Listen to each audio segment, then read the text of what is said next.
So hello, what's up mga katuti? So ito ang my day natin ngayon. So ito, meron akong ginagawa dito, Honda Click.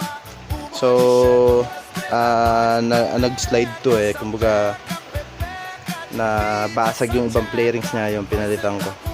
So marami pa rin ipina-detail na pinapalitan, tulad ng mga na-damage, tulad nitong caliper, yung takip niya, brake master. Tapos nagpapalit din nito ng cover ng radiator. Tapos ito yung pinaka mags nya. Tapos yung brake shoe, pinalitan ko din yan. Boom X. Yan. Tapos itong side fairing na to, basag to. So ito yung pinagpalitan. Ayan. Tapos yung buong head cowling na yan, pinalitan din yan, isang buo. Tapos ito yung isang mags pang front.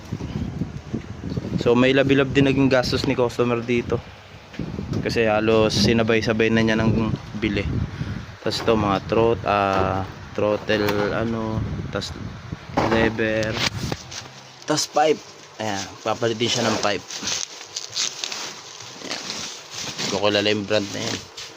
Tapos ito yung pinakabaso ng shock.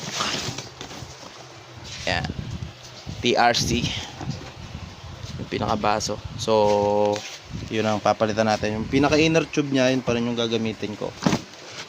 So ayan, tapos yun, may HD3 akong binababa dyan. So nag-aantayan kasi papapalitan ko pa ng connecting rod. So baba talaga.